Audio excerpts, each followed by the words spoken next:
पर यह लोभ गलत है कि आपकी संपत्ति मुझे मिल जाए, जबरदस्ती आप किसी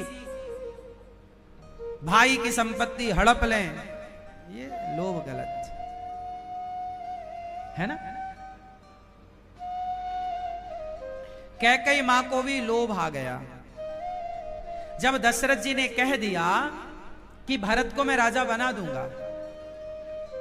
अच्छा ये बताओ, कैकेयी का तो काम बन गया कि भरत जी राजा बन जाएंगे, फिर भी कैकेयी जिद पर अड़ी है कि 14 साल राम को वनवास भेजो। बताओ क्यों, ये कैकेयी की जिद क्यों थी?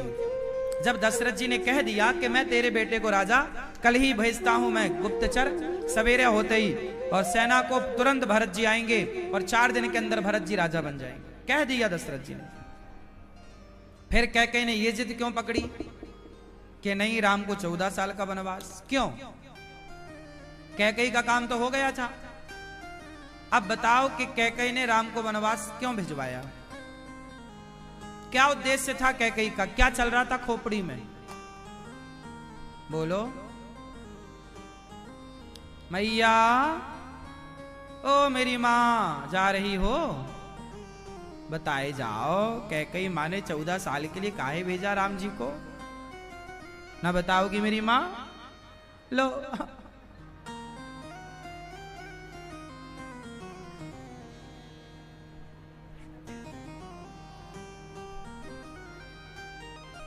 मैया बताओ राम जी को वनवास कैकेयी मां ने 14 साल के लिए काहे भेजा? उनका तो काम बन गया, राम भरत जी को राजा बना देते। मैया कर लो मोबाइल पे बात, सेल्फी ले रही हो, चलो बताओ। कैकेयी मां ने राम को वनवास इसलिए भेजा, कैकेयी को लगा कि चलो भरत यदि राजा बन गए तो कहीं प्रजा विद्रोह ना कर ले।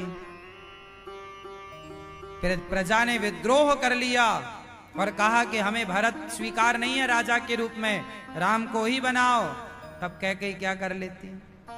इसलिए कैकेयी ने 14 साल के लिए वनवास बोला, राम जाएंगे तो मेरा बेटा 14 साल में ना राजा बन करके सत्ता संभाल लेगा, सारे मंत्रियों को अपने कब्जे में कर लेगा, फिर राम आएंगे तो उनकी कुछ चलेगी नहीं, क्योंकि 14 साल में सबको बस में कर रखा होगा भरत। मतलब ये राजनीति है।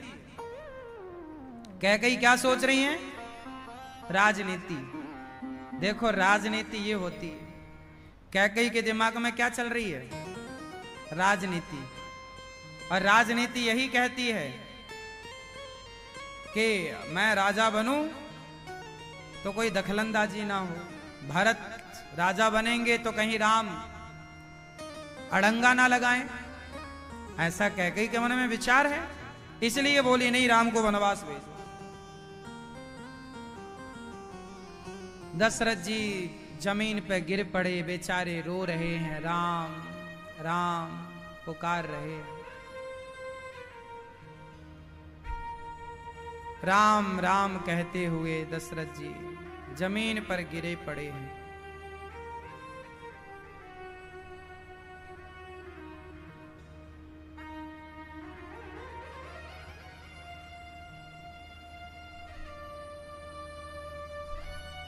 सुबह हो गई। राम को राजा बनने की सूचना पूरे नगर में फैल चुकी थी। सारे घर में दीपक जलाए गए, लड्डू बनाए गए, राम राजा बनेंगे, उमंग थी पूरे नगर में। सभा सवेरे से लग गई, पर सुमंत्र जी ने देखा कि अभी तक सभा में दशरथ जी नहीं आए। अच्छा दशरथ जी कैसे आते, वो तो मूर्छित पड़े हैं। तो सुमंत्र जी गए सुमंत्र तब राउर माही, राजा के पास गए, देखी भयावन जात डिराही। सुमंत्र जी डर गए भयावह रूप देखकर। दशरथ जी राम राम कहकर बिखरे बाल जमीन में पड़े, मुकुट कहीं है, कवच कहीं है, कहीं। दशरथ जी पड़े हैं जमीन, राम राम। सुमंत्र जी गए, महाराज क्या हुआ? राम कैकेयी बोली कुछ नहीं हुआ महाराज को, आप राम को बुलाओ। सुमंत्र जी समझ गए कि सब कैकेयी ने कोई कुचाल चल दी। तुरंत राम को सूचना दी गई, राम पिता याद कर रहे हैं। तुरंत राम जी, उस समय राम जी स्नान कर रहे थे, स्नान इत्यादि करके और राजा बनने की तैयारी चल रही थी। सवेरे से सातों समुद्रों के जल से, सारी नदियों के जल से स्नान कराया जा रहा। राजा जब कोई बनता है ना, तो सारे तीर्थों के जल से, सारे तीर्थों की माटी का लेप होता है, सारे तीर्थों का जल लाकर अभिषेक होता है। ये सब तैयारियां चल रही थी। राम तुरंत उठे, चले। निरखी बदन कही भूप रजाई, रघुकुल दीप ही चल्यों लेवाई। रघुकुल के दीपक को सुमंत्र जी दशरथ जी के पास लेकर के चले। राम जी ने देखा कि पिताजी जमीन पर गिरे पड़े हैं, प्रणाम किया। पिताजी, ये हालत क्या बना रखी है आपने? महाराज, ये क्या स्थिति है? दशरथ जी राम राम कह के राम को देखकर राम को हृदय से लगाते हैं। राम, मुझे छोड़कर मत जाओ राम। राम जी बोले, पिताजी मैं कहां जा रहा हूं आपको छोड़कर? क्या हुआ आपको? कुछ बोल ना पाए दशरथ जी। तब तक कैकेयी आई। राम जी मां, प्रणाम किया कैकेयी मां को राम जी ने, मां के चरणों में राम का प्रणाम। मां, ये क्या हुआ पिताजी को? मां कैकेयी बोली, बेटा कुछ नहीं हुआ, तेरे पिता को तो बस पता नहीं क्या हो जाता है। क्या हुआ मां? अरे मैंने बस जरा सी बात कह दी, कुछ मांग लिया तो इनकी ये हालत हो गई। क्या मांग लिया मां आपने?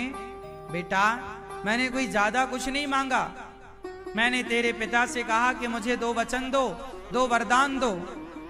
हाँ हाँ मां, क्या वरदान मांगा आपने? बेटा बस मैंने राम ये कहा कि मेरे बेटे भरत को राजा बना दो और राम को 14 साल के लिए वनवास भेज दो। इतनी सरलता से ये बात कैकेयी ने कह दी। और राम जी ने जब सुना, दशरथ जी के पास गए, प्रणाम किया। पिताजी बस इतनी सी बात, आप भैया भरत को राजा बनाने की तैयारी कीजिए, मैं 14 साल का वनवास स्वीकार करता हूं पिताजी, आप उठ के बैठ जाइए। राम प्रसन्न हो गए कि मेरे वनवास जाने से यदि मेरे पिता मेरी मां प्रसन्न रहते हैं तो मेरी मां की प्रसन्नता मेरे वनवास से बड़ी है। राम जी ने सहर्ष स्वीकार कर लिया, इतना सा भी लेश नहीं। देखो जरा धैर्य क्या होता है, राम जैसा।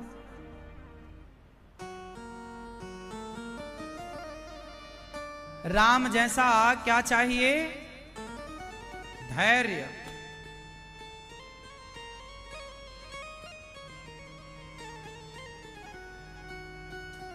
राम जैसा धैर्य चाहिए।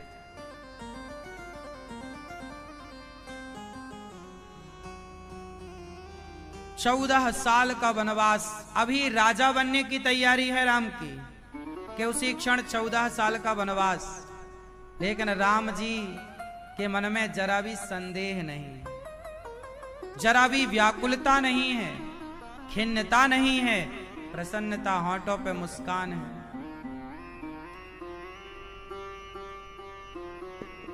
सुन जननी सोई सुत बड़ भागी, जो पितु मातु बचन अनुरागी।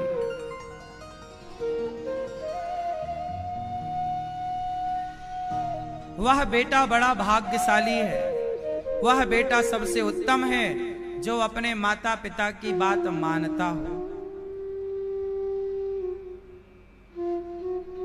दशरथ जी को प्रणाम करके राम जी ने कहा, पिताजी आप मुझे वनवास जाने की आज्ञा दीजिए।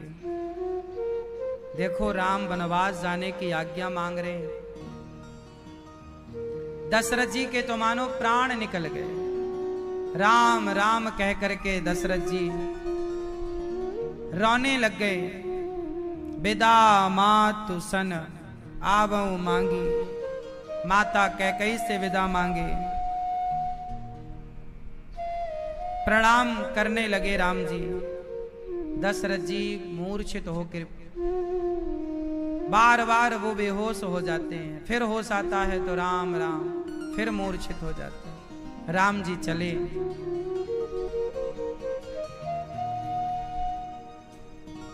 कैकेयी और दशरथ जी को आज्ञा लेकर उनसे अब माता कौशल्या के पास गए।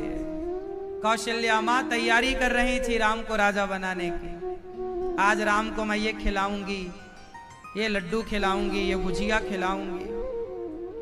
दशरथ जी राम जी आए कौशल्या माँ के कमरे में। माँ प्रणाम, चरणों में प्रणाम किया। अरे राम, तू यहाँ क्या कर रहा है? आज तुझे राजा बनना है रे। चल, तैयार नहीं होना? ये क्या तूने रूप बना रखा है? जा अच्छे सुंदर कपड़े पहन और राजा बनने की तैयारी कर। आज मैं तुझे राजा के रूप में देखूंगी, मेरे राम को किसी की नजर ना लग जाए। राम जी ने कहा, माँ राजा तो मैं बन गया। बन गया? अभी कहां तेरा राज तिलक हुआ है, अभी होगा राज तिलक ना। माँ मैं राजा बन गया। कहाँ राजा बन गया? कहाँ का राजा बन गया? माँ पिताजी ने मुझे जंगल का राजा बनाया है। पिता दीन मोहि कानन राजू। अयोध्या का राजा भरत जी को बना दिया है पिताजी ने, और मुझे जंगल का राज्य दिया है। कौशल्या माँ को लगा राम विनोद कर रहा है, मजाक कर रहा है। ना माँ, मुझे आज्ञा दो माँ, मुझे 14 वर्ष के लिए वनवास जाना है। माँ जब वनवास दिया, पूरी बात सुनाई कि कैकेयी माँ ने, कौशल्या माँ ने सुना कि तुझे वनवास दे दिया पिता ने, मेरे से एक बार भी पूछा नहीं। वो कौन होते हैं तुझे वनवास देने वाले? क्या बेटे पर पिता का अधिकार है, माँ का नहीं? क्या मेरे से पूछा है? माँ आप भी तो माँ हो और कैकेयी भी तो माँ है, तो कैकेयी माँ से तो पूछा है।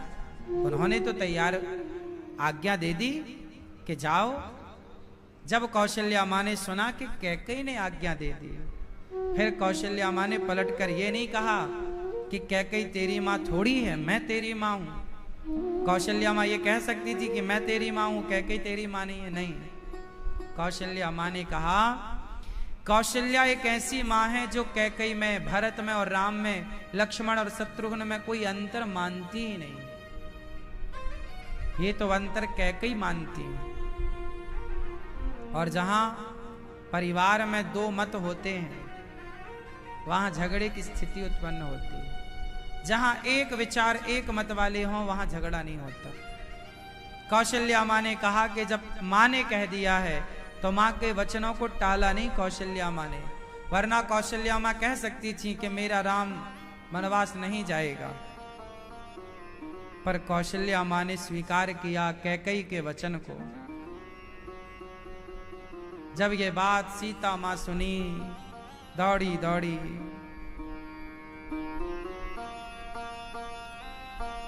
सीता माँ समाचार ते ही समय सुनी, सीय उठी अकुलाय, जाय सासुपद कमल जुग बंदी बैठ सुरिनाय। बैठी नमित मुख सोचत सीता, रूप राशि पति प्रेम पुनीता। की तनु प्राण की केवल प्राणा, विधि कर तब कछु जाई ना जाना। मंजु विलोचन मोचति वारी, बोली देखी राम महतारी। चरणों में बैठकर सीता माँ बोल रही है, माँ मुझे भी वनवास जाने की आज्ञा दो, मैं अपने पति के बिना रह ना पाऊंगी।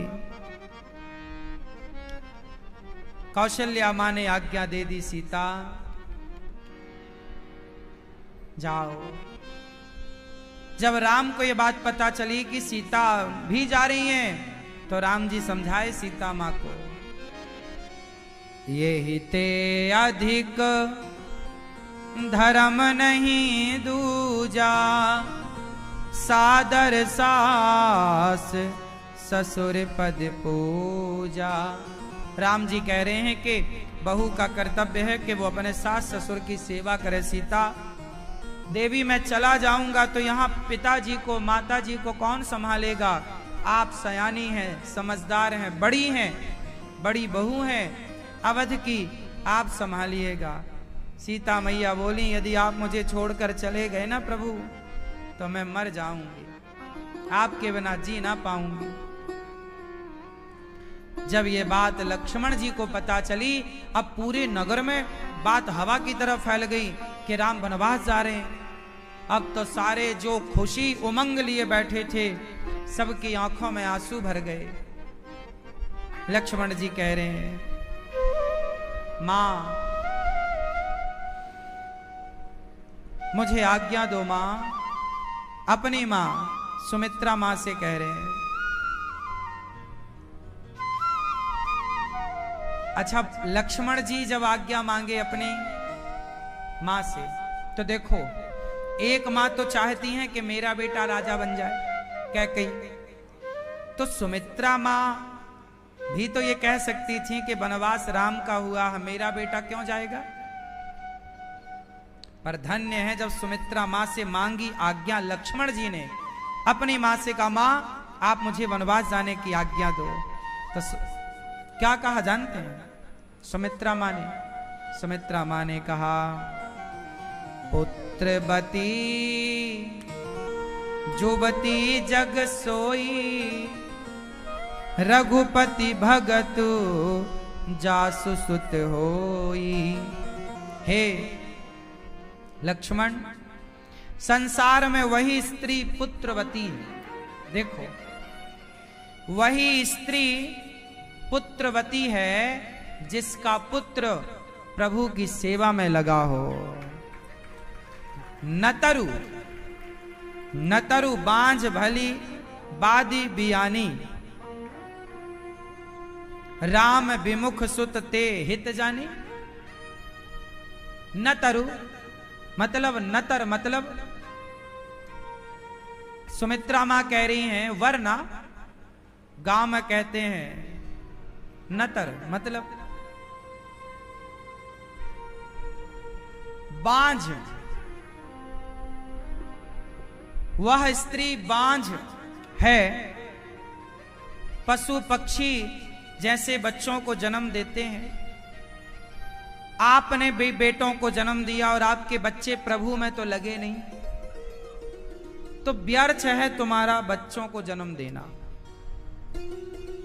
राम विमुख सुत ते हित जानी, जो बेटा राम से विमुख है, जो भगवान से विमुख है, ऐसे बेटे आपने यदि जन्म दिए हैं तो वो बच्चे कुत्ता बिल्लियों की तरह हैं, पशुओं की तरह। जैसे पशु शुअर नहीं 12-12 बच्चे, कुत्ता बिल्ली कितने सारे बच्चे। मच्छर मक्खी भी बहुत बच्चे पैदा कर लेते हैं एक बार में, मच्छर और मक्खी, हाँ या ना। मुर्गी भी कितने सारे अंडे दे देती है, चिड़िया भी 4-5 अंडे दे देती है। तो बच्चे एक साथ बहुत लोग पैदा कर लेते हैं, बहुत सारे। लेकिन वह स्त्री है जिसके गर्भ से प्रभु का भक्त पैदा हो या राष्ट्र भक्त पैदा हो। जननी जने तो भक्त जने, या दाता या सूर। ये बात हम नहीं कह रहे हैं, माता सुमित्रा कह रही हैं। जा लक्ष्मण, राम जी की सेवा में लगा। सुमित्रा मां राम की सेवा में लगाई है। तुम रही भागो राम बन जाही, तुम्हारे भाग्य में राम के साथ बन जाना है। दूसरा हेतु तात कछु नाही, दूसरा कोई तुम्हारा उद्देश्य नहीं है जन्म लेने का। देखो मां कह रही है कि सदा राम की सेवा करना। अपने बेटे को। कोई लोभ लालच नहीं है सुमित्रा मां के अंदर कि मेरा बेटा ये बने। एक लोभ है कि बेटा तुम राम की सेवा करना, राम की भक्ति करना बस। सकल सुकृत कर बड़ फल एहू, राम सीय पद सहज सनेहू। कहा माता ने, तात तुम्हार राम, तात तुम्हार मातु वैदेही। आज से तुम्हारी माता सीता और तुम्हारे पिता राम, ये कहकर माता सुमित्रा ने लक्ष्मण जी को विदा किया। अच्छा, मां से तो आज्ञा मांगी लक्ष्मण जी ने, पर पत्नी के पास नहीं गए। लक्ष्मण जी किसके पास नहीं गए? पत्नी माता उर्मिला। माता उर्मिला के पास लक्ष्मण जी नहीं गए। क्यों? माता उर्मिला भी बस आरती द्वार पर लेकर खड़ी थी कि पति आएंगे, आरती करके उन्हें वनवास की तरफ विदा करूंगी। पर लक्ष्मण जी आए ही नहीं। अच्छा, क्यों नहीं आए? उन्हें डर लगा कहीं सीता मां जैसे जिद कर रही हैं संग जाने की, कहीं मेरी पत्नी भी जिद ना करने लगे संग जाने की। इसलिए वो उस रास्ते से आए ही नहीं। लक्ष्मण जी जिस रास्ते पर उनकी पत्नी खड़ी थी वो दूसरे रास्ते से निकलकर चले गए। लक्ष्मण जी की पत्नी द्वार पर हल्दी चावल का तिलक लिए, दीप जलाए, थाली पर पुष्प रखे खड़ी रही। कहा तो ये जाता है, संतों के मुख से मैंने ये सुना है कि 14 वर्ष तक माता वहां पर ज्यों की त्यों खड़ी रही, जब तक लक्ष्मण जी आ नहीं गए। और माता उर्मिला की थाली का दीपक 14 साल तक जलता रहा। उनके थाली का पुष्प 14 वर्ष तक मुरझाया नहीं। कहा तो ये भी जाता है, सुनी है ये मैंने संतों की वाणी से, कि जब सूपनखा बढ़ने लगी लक्ष्मण जी की तरफ, तब उनका जो दीपक था ना वो डगमगाने लगा। जब कोई पराई औरत आपकी पति की तरफ बढ़ती है तो सतियों का सतित्व बता देता है कि कोई संकट आने वाला है। उनका दीपक डगमगाने लगा। माता सावधान हुई और माता उर्मिला ने जो हल्दी चावल ले रखा था पति को तिलक लगाने, उनके हाथ में ही थे। कहा जाता है कि उस हल्दी चावल में से चावल का एक दाना माता उर्मिला ने गिराकर संकल्प लिया, हे ईश्वर, यदि मैं अपने पति के इंतजार में इतने वर्षों खड़ी हूं और यदि मैं पतिव्रता हूं तो यह चावल का एक दाना जाए और मेरे पति की रक्षा करे। तो एक चावल का दाना माता उर्मिला ने गिराया अयोध्या जी में, और वही चावल का दाना बाण बन करके गया और सूपनखा की नाक और कान काट दिए। लक्ष्मण जी ने काटा है ये तो आपने सुना होगा, पर ऐसा मैंने सुना है, इसके प्रमाण कहां हैं वो तो नहीं कहा जा सकता। ये भाव है संतों का कि लक्ष्मण जी पराई स्त्री को स्पर्श नहीं करते, तो उनके उस चावल के दाने ने शूर्पणखा को लक्ष्मण जी की ओर बढ़ने से रोका। पतिव्रता नारी है, क्या नहीं कर सकती। माता उर्मिला है, कोई सामान्य स्त्री नहीं है, इसलिए इसमें संदेह नहीं करना चाहिए, क्योंकि ये सामान्य स्त्री नहीं है, लक्ष्मण जी की पत्नी, पतिव्रता। उनके संकल्प मात्र से सब हो सकता है। तो एक चावल के दाने से वो शूर्पणखा की कथा आप सब जानते हैं। लक्ष्मण जी उस द्वार पर नहीं आए जहां उनकी पत्नी इंतजार कर रही थी। राम के पास लक्ष्मण जी पहुंचे। भैया मैं भी आपके चरणों में हूं। राम ने समझाया, लक्ष्मण आप मत जाओ, आपका वनवास नहीं हुआ, आपको कष्ट होगा। लक्ष्मण जी बोले नहीं। अब राम जी अंतिम बार अपने पिता का दर्शन करने गए। राम जी, लक्ष्मण जी और सीता मैया तीनों पुनः दशरथ जी के पास गए। दशरथ जी ने देखा कि 3 लोग वनवास जा रहे हैं। अच्छा, वनवास कितने लोगों का हुआ था बोलो? कैकई के हिसाब से भी 3 लोगों का ही वनवास हुआ है। देखो ना क्या कहा, चौपाई क्या कहती है? तापस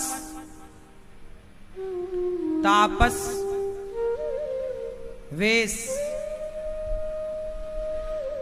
तापस वेश। तो तापस वेश मतलब तपस्वी कौन? राम। तापस वेश, विशेष, शेष कौन? शेष मतलब लक्ष्मण जी शेषावतार हैं। तापस वेश विशेष।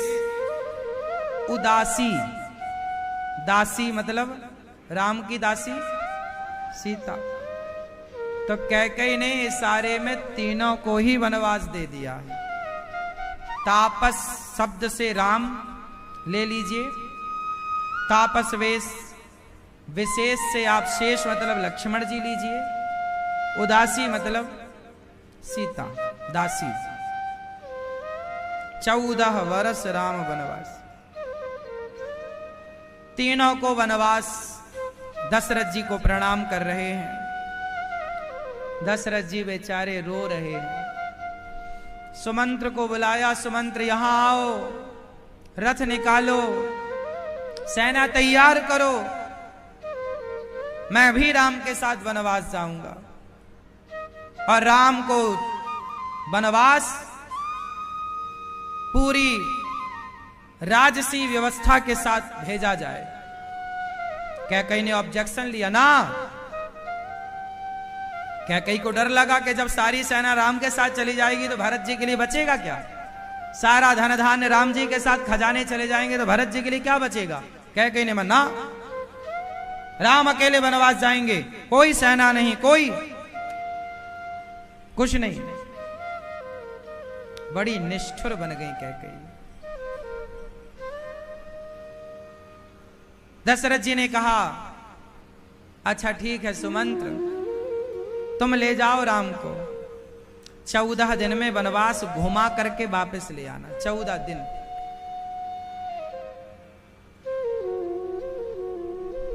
दशरथ जी ने कहा 14 दिन में ले आना।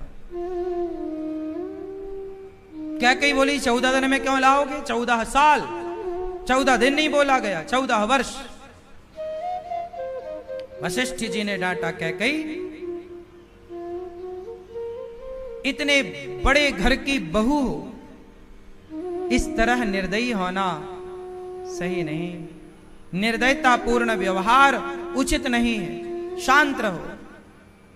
कैकेयी मां शांत हो गई।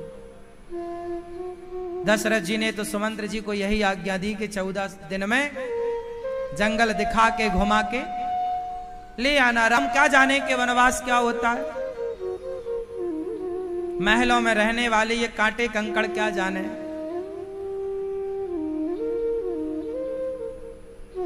राम आज्ञा लेकर दशरथ जी से कैकेयी मां के चरणों में आज्ञा लेने गए तो कैकेयी मां ने देखा कि सीता ने बहुत सारे वस्त्र अच्छे वाले और आभूषण पहन रखे। मंथरा ने कहा, सीता अब ये सारी संपत्ति भरत की है, भरत की संपत्ति लेके ना जाओ, ये सारे कपड़े उतारो और सारे गहने उतारो। सीता मां बहुत सुंदर सुंदर गहने और वस्त्र, मंथरा ने सीता मां के सारे गहने उतरवा लिए और सारे राजसी वस्त्र उतरवा लिए और वलकल वस्त्र दे दिए। ये लो। अब जब वलकल वस्त्र दिए गए वलकल मतलब सिंपल सादे। अब वो कपड़े सीता मां से पहनने ही ना आए, तब राम जी ने सीता मां को कपड़े पहनाए। वलकल किस तरह से पहनना, देखो एक पति का धर्म क्या है। जब सीता मां अपने से वस्त्र, आप देखो सदा जो कपड़े पहनते आए हो ना, आपको अभी मैं धोती दे दूं तो आपको धोती पहनना नहीं आएगा। पैंट शर्ट पहनते आए हो ना, तो धोती पहननी नहीं आएगी। तो सीता मां जो पहनती आई थी, अब उससे बिल्कुल अलग कपड़े दिए गए, तो वो पहनने नहीं आ रहे थे। तो फिर वो कपड़े भगवान राम ने माता सीता को एकांत में ले जाकर पहनना सिखाया कि इस तरह से इन वस्त्रों को पहनना। सीता मां पहनकर जब आई और उन वलकल वस्त्रों में जब दशरथ जी ने सीता को देखा, हे विधाता तू कितना निर्दयी हो गया, क्या बिगाड़ा था मेरे राम ने, क्या बिगाड़ा था मेरी सीता ने। सीता तुम अपने बूढ़े बाप को छोड़ के मत जाओ सीता, मर जाऊंगा मैं। राम तुम जा रहे हो, राम सीता को छोड़ दो, मैं जी लूंगा सीता को देखकर। सीता भी चली गई तो राम सत्य कहता हूं, तुम मुझे जीता ना पाओगे, तुम मुझे जीता ना पाओगे। कैकई अभी भी वक्त है, अपनी बातों को भूल जाओ, वरना मुझे जीता ना पाओगी। राम जी ने कहा, पिताजी आप राजा हैं, रघुकुल की परंपरा रही है कि अपने वचन से मुकरते नहीं हैं। पिताजी आप धैर्य क्यों नहीं रखते, बस 14 दिन की, 14 वर्षों की ही तो बात है। राम ये कहकर सामान्य वस्त्र पहनकर, सामान्य वस्त्र लक्ष्मण जी पहनकर, सामान्य वस्त्र माता सीता पहनकर जब निकले, और जब राम के इस वस्त्र, राम के इस स्वरूप को अवधवासियों ने देखा, सारे लोग रोने लगे और सारे लोगों ने कहा, हे राम अभी ना जाओ, अभी ना जाओ।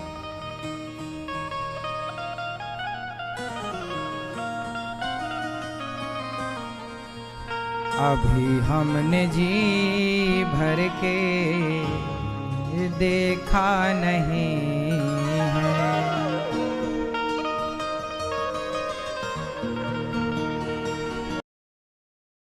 हमने जी भर के देखा नहीं। राम बालक वृद्ध विहाई ग्रह, लगे लोग सब साथ, तमसा तीर निवासु किए, प्रथम दिवस रघुनाथ। बालक, जब राम जी वनवास गए तो बालक वृद्ध स्त्रियां पुरुष सब राम के पीछे, राम हमें छोड़कर ना जाओ, राम हम कैसे जिएंगे आपके बिना। राम राम कहकर सारे राम के पीछे पीछे चले गए। ऐसा लगा कि पूरी अयोध्या का वनवास हो गया, अयोध्या में अब कोई बचा नहीं, सब राम के पीछे पीछे दौड़ रहे हैं। अभी हमने जी भर के देखा नहीं, अभी देखा नहीं है जी भर के राम। राम सबको समझा रहे हैं, लौट जाइए आप, 14 वर्षों की ही तो बात है, हम लौट कर आएंगे, सबसे मिलेंगे, सबको समझा रहे हैं, पर कोई समझता कहां। राम, अच्छा राम को कौन छोड़ना चाहेगा, जिनकी कथा छोड़ने का जी नहीं करता, भला उन राम को कोई कैसे छोड़ा होगा।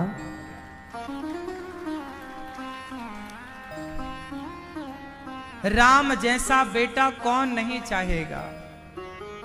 सब राम को चाहते हैं, लेकिन तब भी राम को ना चाहने वाली कैकेयी तब भी थी, तब भी राम को ना चाहने वाली मंथरा तब भी थी। आज भी कुछ लोग कैकेयी और मंथरा की भूमिका में राम को नहीं चाहने वाले लोग तब भी थे, आज भी हैं। पता नहीं क्यों कुछ लोग राम से वैर करते हैं, क्यों नहीं राम को स्वीकार करते, पता नहीं क्यों राम से वैर करते हैं। तमसा नदी के तट पर सारे लोग थके थे। अयोध्या से कुछ ही दूरी पर तमसा नदी है। तमसा नदी के तट पर बालू बिछी थी, सब थक गए, सब जाकर राम को देखते देखते वहां सो गए। रात्रि हुई, सब ने तमसा नदी का जल पिया, सब गहरी नींद में सोए। सारे सो गए, नहीं सोए तो लक्ष्मण जी नहीं सोए, सीता माता नहीं सोई, सुमंत्र जी नहीं सोए, खुद राम जी नहीं सोए, और जिस रथ पर राम चढ़कर आए थे उस रथ के घोड़े नहीं सोए। तो जितने सो गए थे सबको राम वहीं छोड़कर जो जाग रहे थे उनको संग लेकर आगे रात्रि को ही बढ़ गए। सवेरे जब जागे तो लोगों ने देखा कि राम नहीं है। जैसे मछली पानी के बिना तड़प जाती है, ऐसे अवधवासी राम के बिना तड़प गए।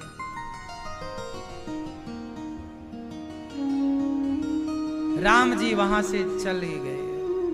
इस तरह से रथ चलाया सुमंत्र जी ने राम की आज्ञा से कि रथ के निशान ना बने, क्योंकि रथ के निशान, पहिए के निशान बनेंगे तो ये लोग, राम जी बोली वनवास मेरा हुआ है, मैं बेवजह अयोध्या वासियों को जंगल में दुख क्यों दूं, छोड़कर। लक्ष्मण जी बोले राम प्रभु, यदि आज मैं सो गया होता तो आप मुझे भी छोड़ देते। अब लक्ष्मण जी डर गए कि कहीं मैं सोया तो राम मुझे छोड़ ना दें, इसलिए लक्ष्मण जी ने प्रतिज्ञा की, जब तक राम की सेवा में रहूंगा 14 वर्ष वनवास में, मैं सोऊंगा ही नहीं। लक्ष्मण जी 14 वर्ष तक सोए नहीं। इतना बड़ा त्याग, इतना बड़ा त्याग कौन कर सकता है? लक्ष्मण जी ही कर सकते हैं, इतना बड़ा त्याग।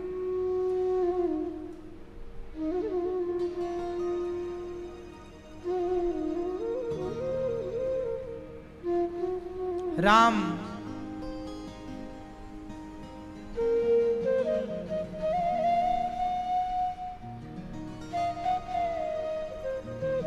चले, श्रृंगवेरपुर पहुंचे।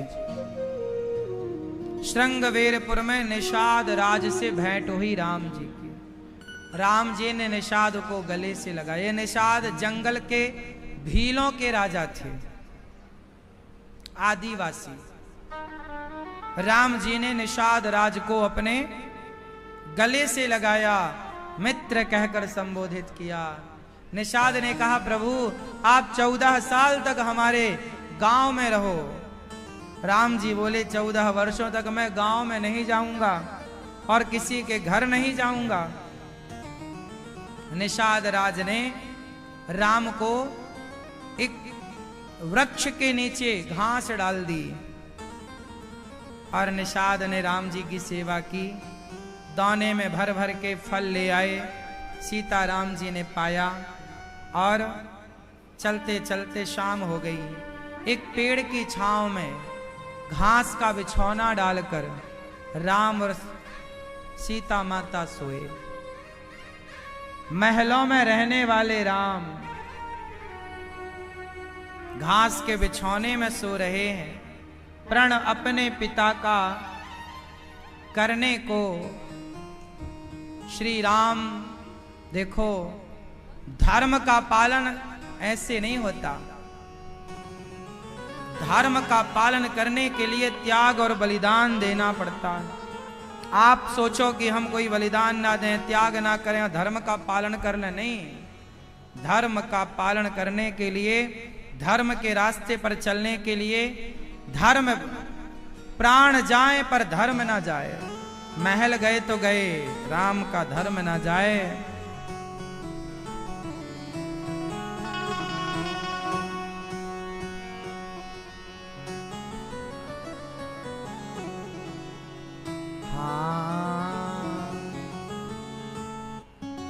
प्रण अपने पिता का करने को, प्रण अपने पिता का करने को, मेरे राम अयोध्या छोड़ चले श्री राम अयोध्या।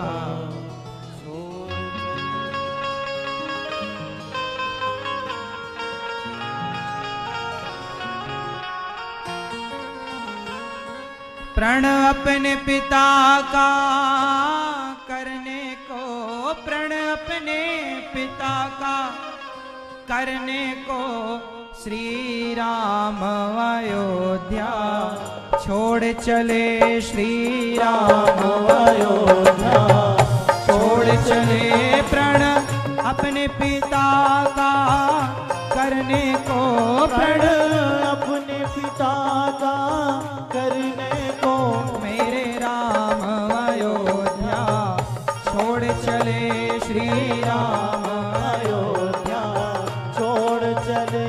घासों के बिछौनों में सोने को, घासों के बिछौने में सोने को, मखमल का बिछौना छोड़ चले।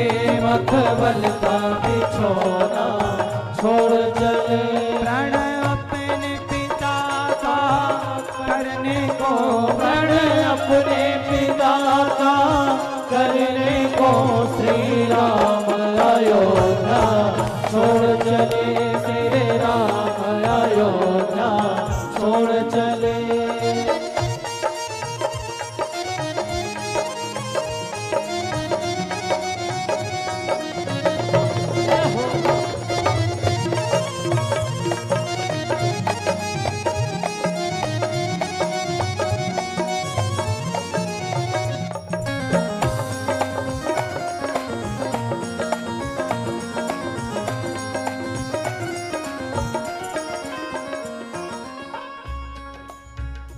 घासों के बिछौनों में